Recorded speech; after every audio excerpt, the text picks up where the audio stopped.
का बुलंदशहर के तत्वाधान में आहूत कार्यक्रम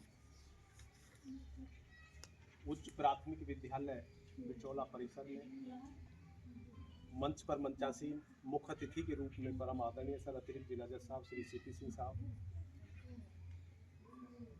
कार्यक्रम के अध्यक्ष हमारे ब्लॉक प्रमुख आदरणीय श्री अतुल कुमार सिंह जी, वरिष्ठ अधिवक्ता के रूप में विद्वान यहाँ आदरणीय श्री पवन चौधरी जी, हमारी बहन परम आदरणीय कुसुम शर्मा जी, श्री प्रमोद शर्मा जी, लेखपाल सेक्रेटरी महोदय, प्रधान जी एवं उपस्थित प्रमुख जिला विधिक सेवा प्राधिकरण के तत्वाधान में जो आप पीछे बैनर पे नाम लिखा देख रहे होंगे, जहां तक मेरा अपना मानना है कि यहाँ अधिकांश से 80-90% तक लोग नहीं जानते होंगे कि डीएलएच होता क्या है। जिला विधिक सेवा प्राधिकरण एक वो इकाई है जिसको गवर्निंग बॉडी जिसकी है वो राज्य में जो माननीय उच्च न्यायालय इलाहाबाद प्रयागराज के द्वारा क्रियान्वित एक वो इकाई जिसको हम राज्य विधिक सेवा प्राधिकरण कहते हैं। और राज्य विधिक सेवा प्राधिकरण एवं जिला विधिक सेवा प्राधिकरण दोनों को गवर्न करने वाली बॉडी फाइनलाइज, जिसको माननीय सर्वोच्च न्यायालय नई दिल्ली गवर्न करता है, क्रियान्वित करता है, क्रियाशील रखता है, उसको राष्ट्रीय विधिक सेवा प्राधिकरण कहते हैं। तो राष्ट्रीय विधिक सेवा प्राधिकरण के तत्वाधान में ये आहूत कार्यक्रम है जो यूथ के लिए है। 12 तारीख तक लगातार चलेगा। ये 5 तारीख से 12 तारीख तक का हमारा ये है प्रक्रिया। तो अब ये भी विषय जनरल जानकारी हुई, लेकिन अब ये विषय है क्योंकि जो हम लोग कोशिश कर रहे हैं, जो सुप्रीम कोर्ट की गाइडलाइन है, राष्ट्रीय विधिक सेवा प्राधिकरण की गाइडलाइन है कि प्रत्येक रूरल से रूरल एरिया में भी वहाँ ऑनेबल जज साहब जाएं, वहाँ पर जाकर के, और एक्सपर्ट के साथ में जो भी एक्सपर्ट है, विषय के विशेषज्ञ हैं, वो जाएं, और जो वर्तमान की स्थिति जो अनुकूल और प्रतिकूलता के सापेक्ष कहीं वाद विवाद मान्य न्यायालय इत्यादि में कहीं योजित है, संचालित है, विचाराधीन है, उस पर वार्तालाप हो, उसको लोगों को जागरूक करें। तो विषय क्या है? विषय है विधिक साक्षरता शिविर, और इसको लगाने वाला कौन है? जिला विधिक सेवा प्राधिकरण। ये प्रक्रिया व्यवस्था की बात है। अब विषय है कि जो यहाँ भी उपस्थित जन है, अधिकांश लोगों की, चूंकि अभी प्रमुख साहब ने कहा कि हमारे यहाँ पर मुकदमों की स्थिति यदि देखी जाए तो जो समस्याएं उत्पन्न होती है वो यहाँ की यहीं खत्म हो जाती है। मैक्सिमम स्थिति में थाने इत्यादि नहीं जाना पड़ता है। तो मेरे विचार से यहाँ मुकदमे भी कम होंगे फौजदारी के। लेकिन जो सिविल डिस्प्यूट है इत्यादि हैं, जिनके संदर्भ में किसी भी पक्षकार विपक्षकार के रूप में कोई भी व्यक्ति किसी भी रूप से मान्य न्यायालय है गया हुआ और वाद विवाद वहाँ चल रहे हैं किसी के मुकदमे, 3-4-5 मुकदमे मेरे पास हैं, तुम निकाल सुनो, और लोगों को बताना जहाँ चल रहे हैं। तो जिनके पास जिनके भी मुकदमे मान्य न्यायालय में विचाराधीन है, तो जो सिविल के रूप में है डिस्प्यूट, सिविल का मुकदमा समझते हो? सिविल की प्रक्रिया वो है जिसका संपत्ति का विवाद हो, किसी की मेड़ डोल खेत मकान दुकान रास्ता चक्रोड़ मेड़ इत्यादि किसी का कोई व्यक्तिगत रूप से, तो सिविल का एक सूट ऐसा होता है जो व्यक्तिगत ही रूप से चलता है।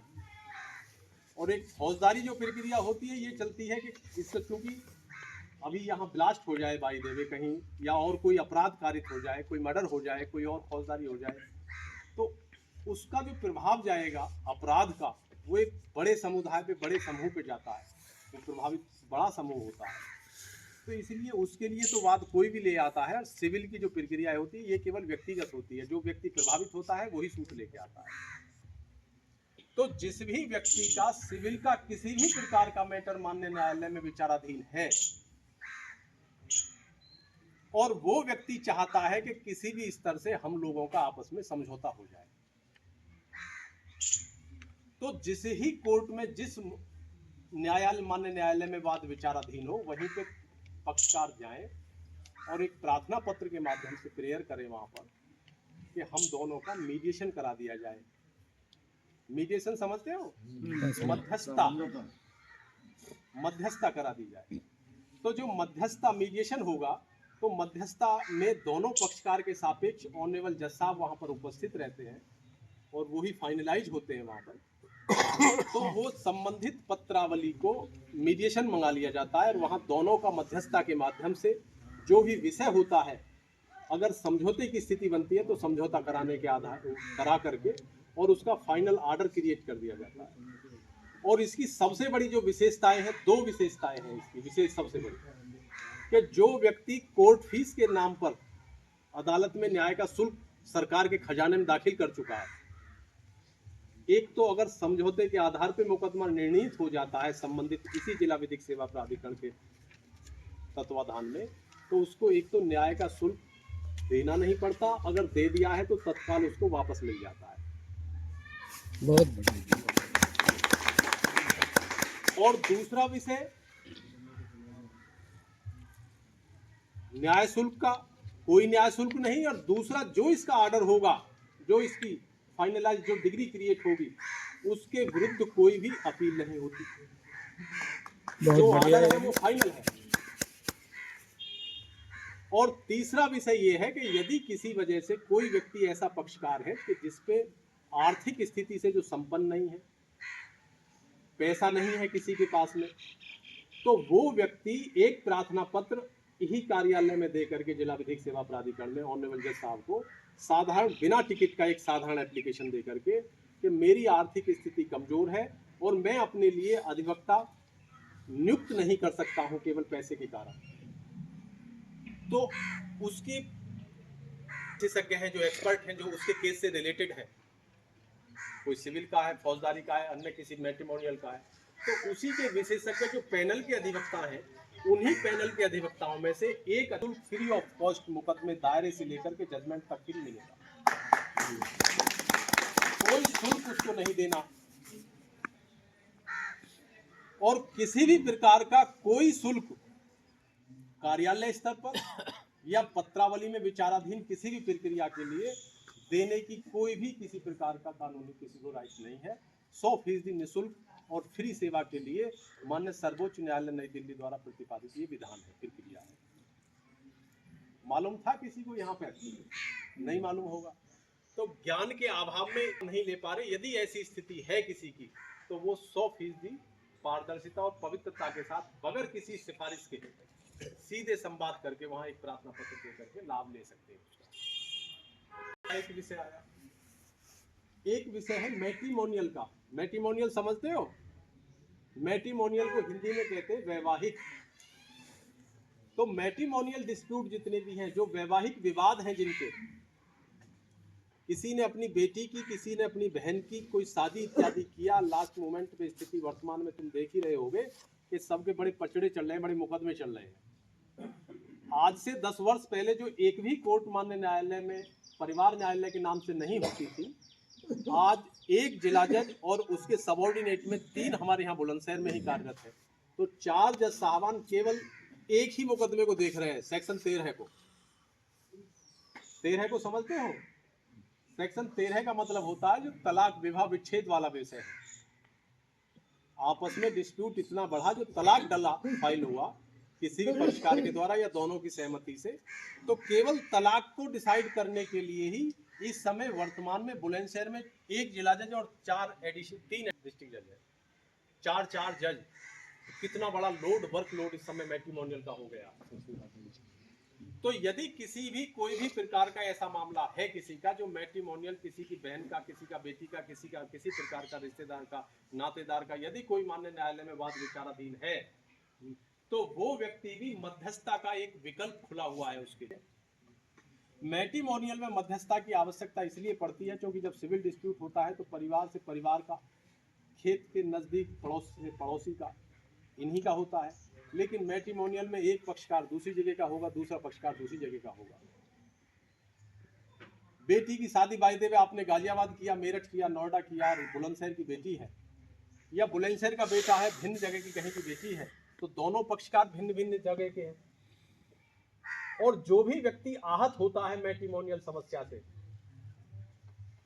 तो वो पक्ष जब मान्य न्यायालय की शरण लेता है, वहां पहुंचता है मान्य न्यायालय में, तो मान्य न्यायालय में सबसे पहले किसको जाकर के ढूंढता है?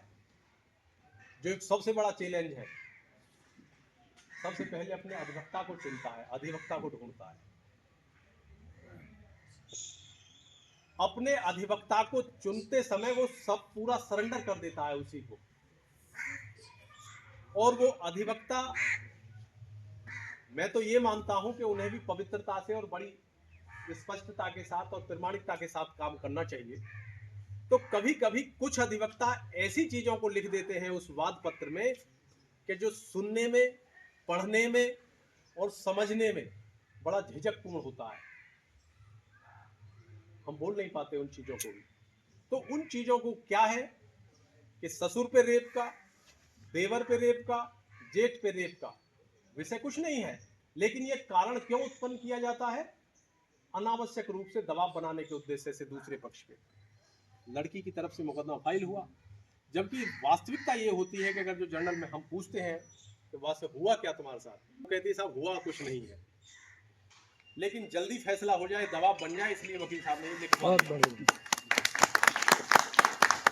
तो जब वो वाद पत्र की कॉपी संबंधित पक्षकार के पास जाएगी और वो उसे पढ़ेगा, तो जो थोड़ा बहुत भी समझौता होने की स्थिति बनती हुई होगी वैचारिक रूप से, समाज के सैभ्रांत लोग और रिश्तेदारों के माध्यम से, नातेदारों के माध्यम से, तो क्या समझते हो पॉसिबिलिटी है? वो नहीं बनेगा और दूरी आएगी और दूर।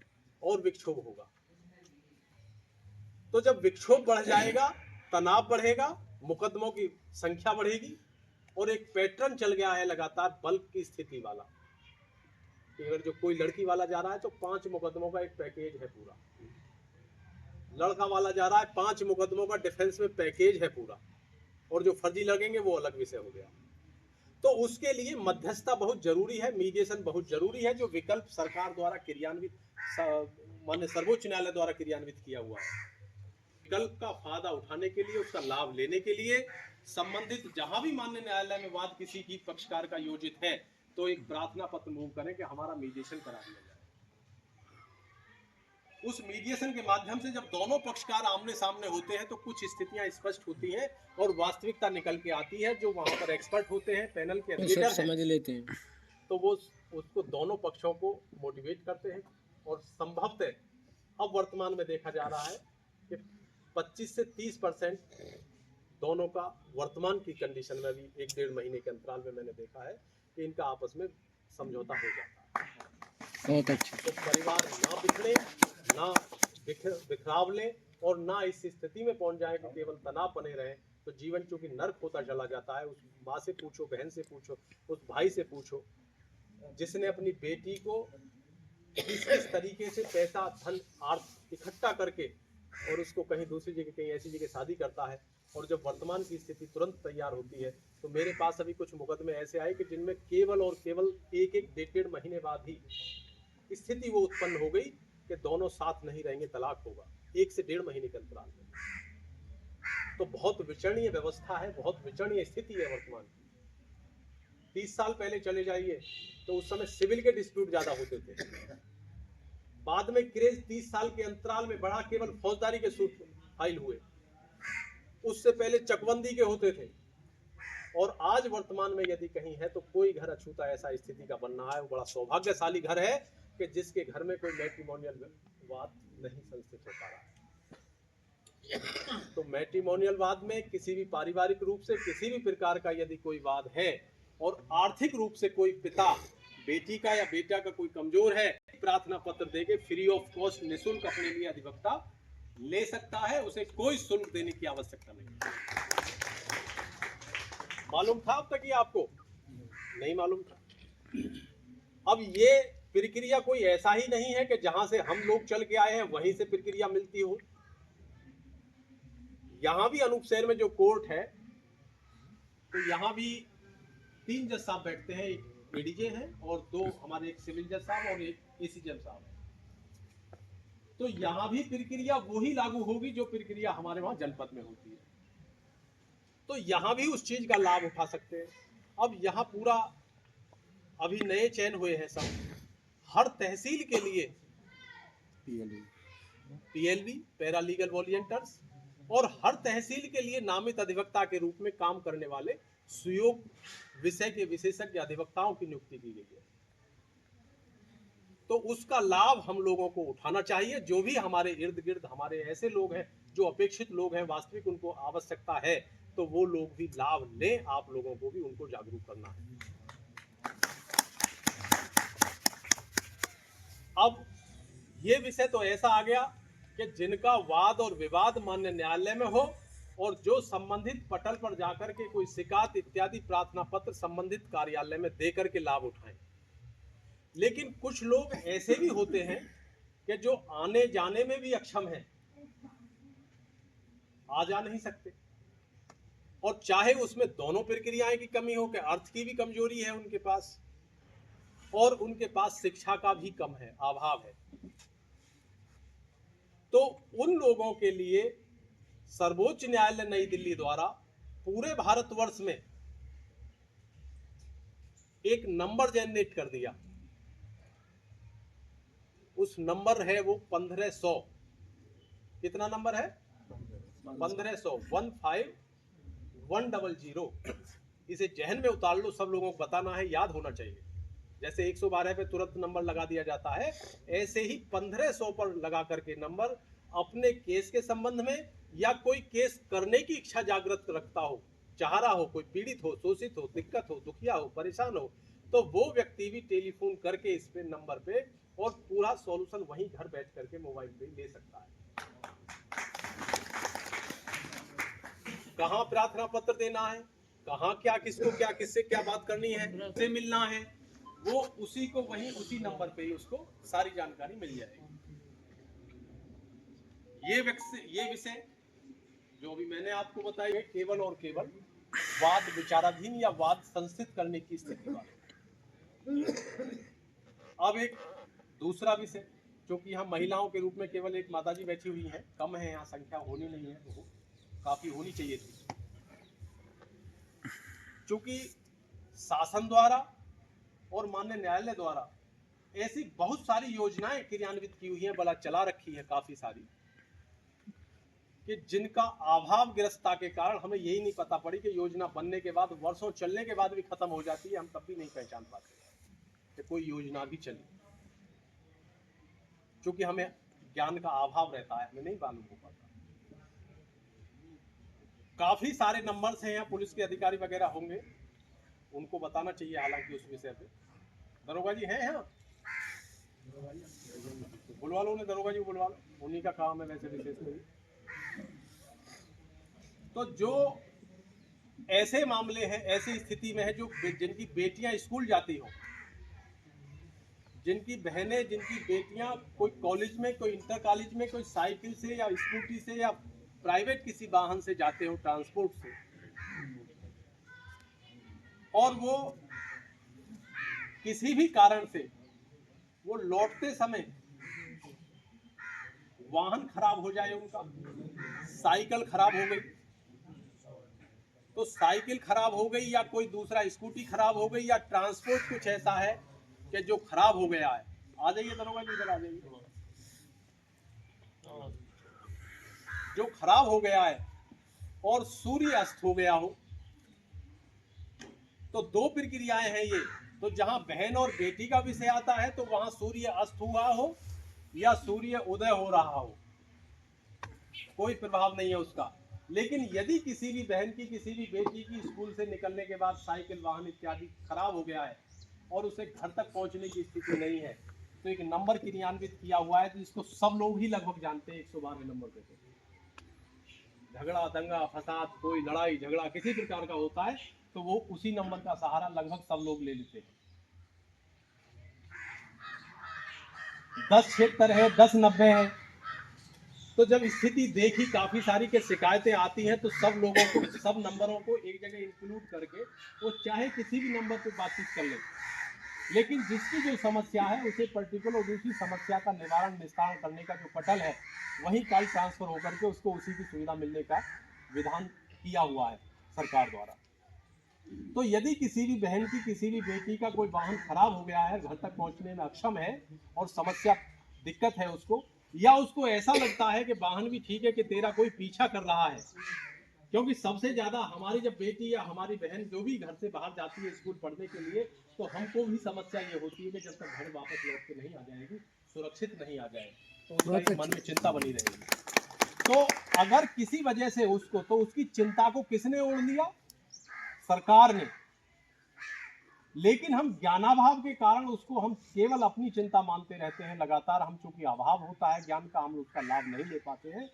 तो यदि कोई समस्या है, उसका पीछा कर रहा है, कोई दिक्कत है, तो बेटी तत्काल टेलीफोन करे, 112 पे करे, 1076 पर करे या 1090 पे करे, उसको तत्काल विदिन 5 मिनट्स, 5 मिनट का है, तो विदिन 5 मिनट्स उसको वही ट्रीटमेंट मिलेगा। तत्काल वो वहाँ पुलिस पहुंचेगी जो 112 नंबर वाली है, या संबंधित पटल से जिस भी तरह की व्यवस्था होगी, वो तत्काल वहाँ सुरक्षा उसको मुहैया कराई जाएगी। और उसको खराब अगर जो वाहन हो गया है, तो उसको घर तक छोड़ने का किसका काम है? संबंधित शासन के द्वारा क्रियान्वित हुई पुलिस व्यवस्था का, आपको घर तक छोड़ेंगे। इससे हटके अगर जो महिलाओं पे आ जाएं हम लोग, तो महिलाएं, जिनकी माताएं, जिनकी बहनें घर से बाहर कोई नातेदारी में, रिश्तेदारी में या कहीं अन्य दूसरे कार्यक्रम में कहीं गई, और वहां से लौटते समय जो ट्रांसपोर्ट है उसके घर से कुछ दूर है और सूर्य अस्त हो जाता है। सूर्य अस्त का मतलब समझते हो? सूर्य जब छिप गया, तो छिपने के बाद जब सूर्य छिपा, तो उस सूर्य छिपने के बाद में अगर कोई भी महिला अपने घर से कहीं दूर 2 किलोमीटर 4 किलोमीटर कहीं दूर है, और उसे ऐसा प्रतीत होता है कि घर में कोई व्यक्ति उसका ऐसा नहीं है कि जो घर पहुंचा दे सुरक्षित उसे ले जाए, तो वो भी एक टेलीफोन की देर है, केवल एक फोन करेगी, 1076 पे करो या 112 पे करो या 1090 पे करो, उसको भी विदिन 5 मिनट्स वहीं पे पुलिस पहुंचेगी और उसे बैठा करके उसे घर तक छोड़ने का काम सरकार द्वारा की हुई व्यवस्था के अनुरूप है। लेकिन हमें मालूम ही नहीं पड़ता। बहुत सारी समस्याएं ऐसी हैं जो सूर्य अस्त के बाद में उत्पन्न होती हैं, महिलाओं के साथ जो समस्याएं उत्पन्न होती हैं। तो यदि हमको ज्ञानाभाव ना हो, तो शायद ऐसी स्थिति उत्पन्न हो सकती है कि हम निश्चित रूप से उस समस्या का निराकरण और निवारण कर सकते, कोई समस्या नहीं होगी। इसी प्रक्रिया में मैंने अभी आपको बताया मैट्रिमोनियल, और मैट्रिमोनियल के सापेक्ष आपको बताया सुरक्षात्मक स्थिति, और एक जो सबसे बड़ी स्थिति है, जो कि अभी हमारे साथ साइबर इंस्पेक्टर साहब आने थे, वो नहीं आ पाए। सबसे अधिक जो वर्तमान की स्थिति देखी जा रही है, जो यूथ है, जो युवा है, पहले युवाओं की स्थिति देखते थे तो लगातार दूध का सेवन करके वो दौड़ लगा करके सेना की तरह तरह की परीक्षाओं की नई नई परीक्षाओं की तैयारियां करते थे। और आज वर्तमान में यदि देखा जा रहा है, तो केवल और केवल इस मोबाइल तक सीमित जीवन रह गया है। रात्रि लेट आवर्स तक इसका संचालन करता है, सुबह लेट उठता है। तो थोड़ा सा यदि अध्ययन करके देखें, क्या इसका परिपूर्णता आ सकती है? क्या हो सकता है? क्या इसको हासिल कर सकता है, जिसके लिए यहाँ उसके पारिवारिक परिजन, उसके माता, उसके पिता, उसके भाई उससे हेतु लगाए हुए हैं, जो आशा रखते हैं, उसको नहीं कर सकता। तो विलक्षणता का लोप हो रहा है, और इससे सबसे बड़ा अगर जो कष्टकारक कोई स्थिति उत्पन्न हो रही है, तो वर्तमान में आप लोग देख रहे हो कि साइबर फ्रॉड। साइबर फ्रॉड समझ रहे हो? तो साइबर फ्रॉड वर्तमान में इतना बढ़ गया कि सरकार को एक जिले में एक थाना बनाना पड़ गया, और वहां भी जब लोड बढ़ा, तो प्रत्येक थाने में 5 लाख से छोटी रकम के जो भी फ्रॉड हुए हैं, वो वहीं पे संबंधित थाने पे देने पड़े। इतने अपराध बढ़ते चले जा रहे हैं। अब इसका शिकार कैसे व्यक्ति होता है? तो इसका जो शिकार होता है व्यक्ति, वो दो प्रक्रियाएं, 2 बात है, एक लोभ और एक डर। यदि हम लोभ और डर को, दोनों को छोड़ दें, तो हम साइबर फ्रॉड से तकरीबन 70% बच जाएंगे। अब कहो 30% क्या दिक्कत आएगी? 30% शिक्षा का अभाव, पहले तो फेसबुक इत्यादि पे फाइलें आती थी इस तरह की, जिनको लगातार जागरूकता शिविर ये साइबर वाले भी लगाते रहते हैं, पुलिस थाना वाले भी सब लगाते हैं। लेकिन अब वर्तमान में व्हाट्सएप पे आ जाता है एपी के फाइल के नाम से। वर्तमान में जो सबसे लेटेस्ट चल रहा है, एक फाइल आती है, ब्लू कलर का लिंक आएगा उस पे व्हाट्सएप पे, सब लोग जागरूक हो जाए, बहुत महत्वपूर्ण बात है।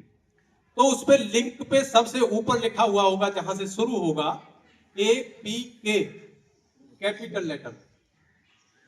तो इस APK फाइल को अगर हम लोग ओपन कर देते हैं, तो जिसके द्वारा भेजी हुई ये फाइल है, वहां पर जो मैसेज है,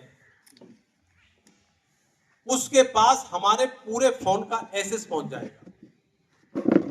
ऐसे समझते, पूरा कंट्रोल उसके हाथ में चला जाएगा। तो वो तुम्हारे उस फोन में जो भी फोन पे, पेटीएम इत्यादि जो भी संचालित होता है, वो सब प्रक्रिया उसके पास है और तत्काल तुम्हारा खाता साफ हो जाता है। ऐसे कितने मामले लगातार आ रहे हैं जिन्होंने फाइल पे क्लिक किया और खाता साफ हो गया, फिर बाद में मुकदमेबाजी हो रही है। तो हम लोगों को सबसे पहले जो ज्ञान का अभाव है, तो पहले तो ये ज्ञान अंदर समाहित करनी होगी, प्रत्येक हमको भी और अपने नातेदार, रिश्तेदार और परिजनों को बताना होगा इसका, कि यदि व्हाट्सएप पे किसी प्रकार का कोई एक नाम से कोई संदेश आ रहा है, तो उस पर हमें क्लिक नहीं करना है।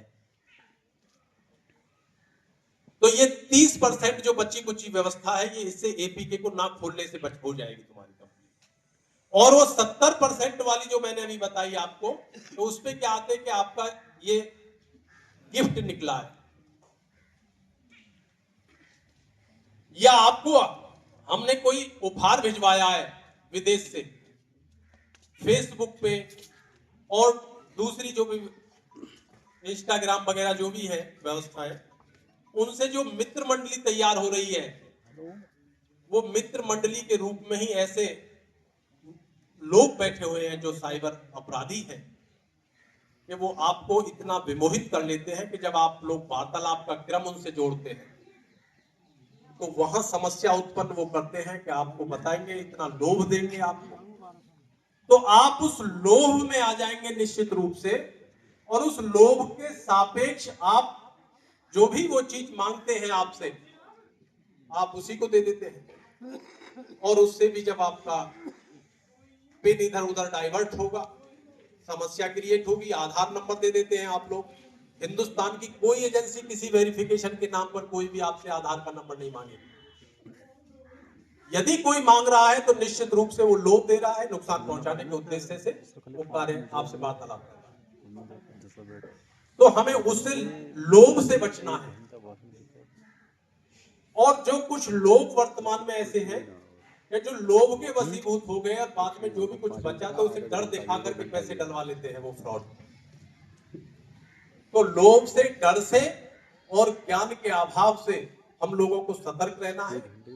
इसी के लिए हम लोग लगातार भिन्न भिन्न स्थानों पर जागरूकता शिविर, कैंपों का आयोजन कर रहे हैं। तो लगातार मैंने बताने का आपको काफी प्रयास किया इस विषय को।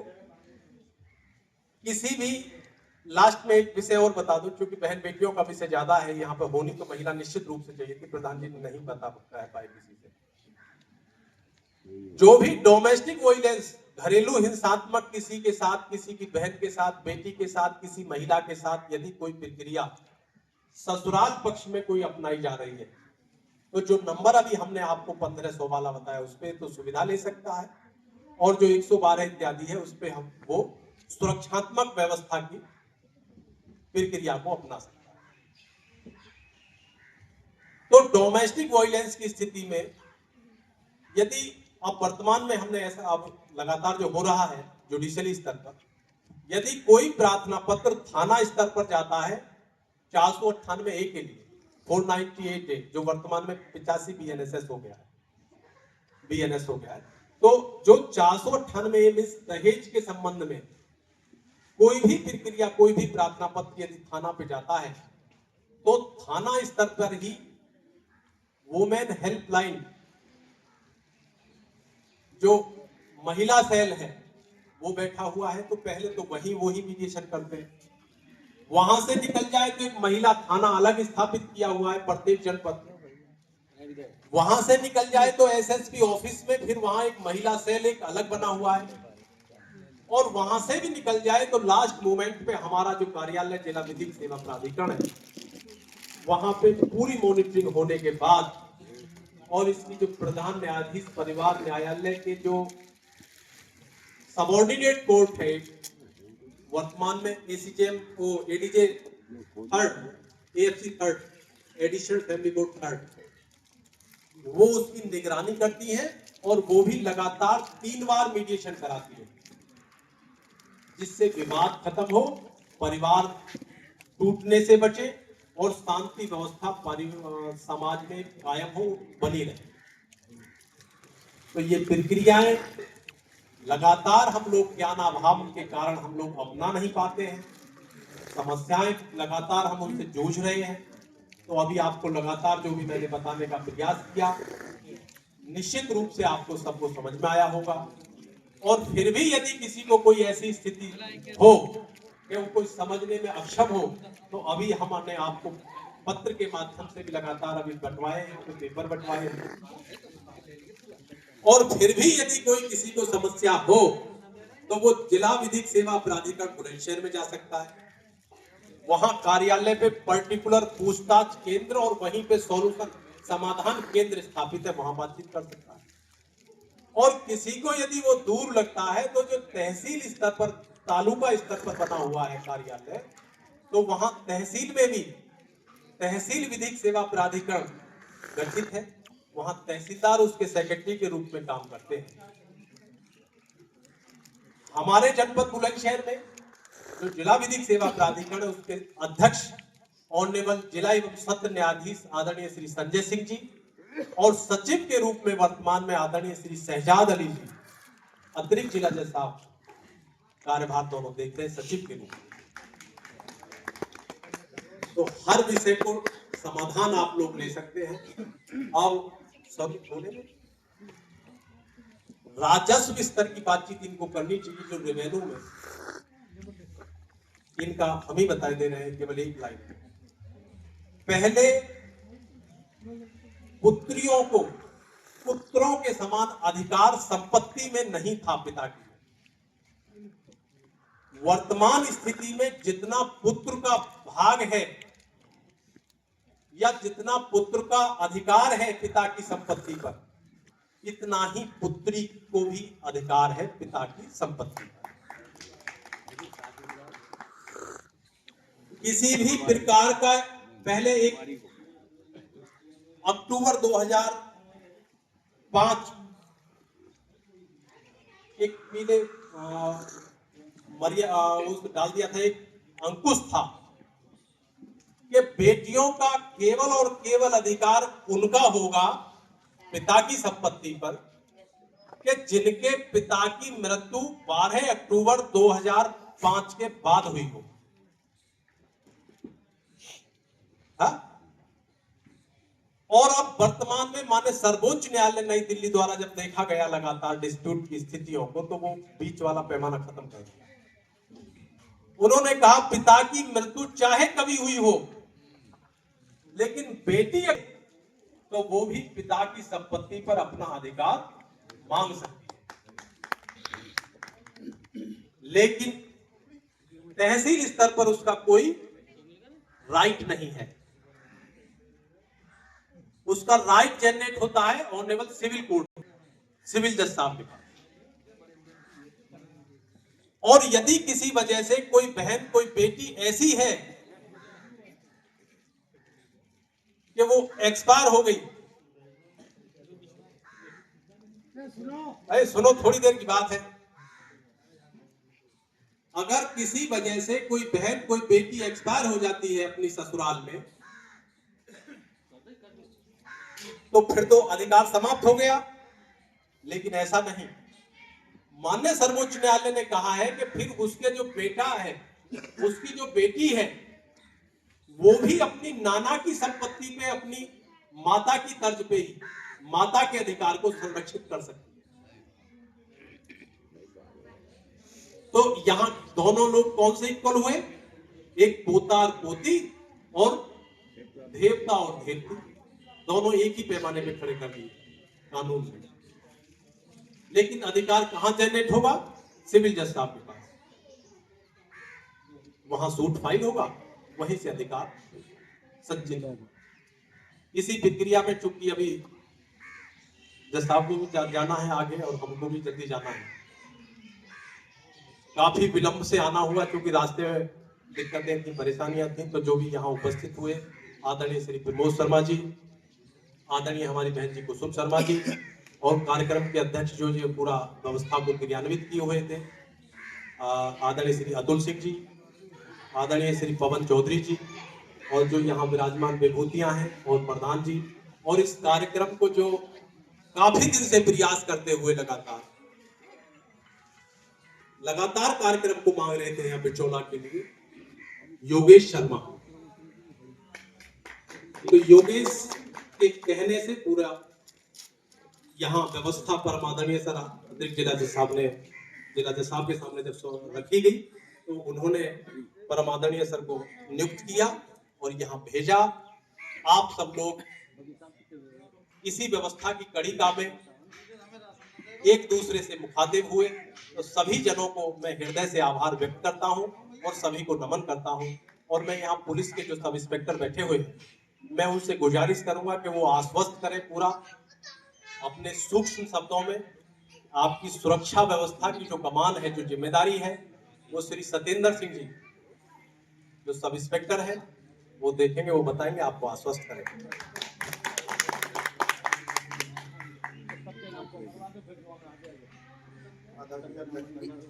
मेरे प्यारे साथियों,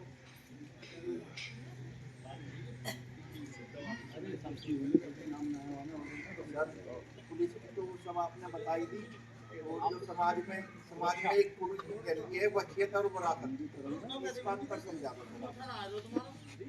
वसीयत और विरासत, पुलिस की तो 112, 1090, 1076 ये सब आपने बताई। वसीयत और विरासत के बारे में समझा दो। विरासत का भी अधिकार है सभी को। सुरक्षा की जो जिम्मेदारी जो अभी नहीं कह पाए हमारे सब इंस्पेक्टर साहब, तो मैं इनसे कह रहा हूं इन्हीं के शब्दों में कि ये पूर्ण तल्लीनता और तत्परता के साथ लगातार विश्वास और विश्वस्तता के साथ आप लोगों को बिल्कुल मुतमईन करना चाहते हैं कि 100% ये अनूपसर कोतवाली के सापेक्ष यदि किसी भी जन को किसी प्रकार की कोई समस्या है सुरक्षात्मक रूप से, तो तत्परता के साथ खड़े रहेंगे। अब इनका जो एक प्रश्न आया है, इनका प्रश्न है वसीयत और विरासत पर।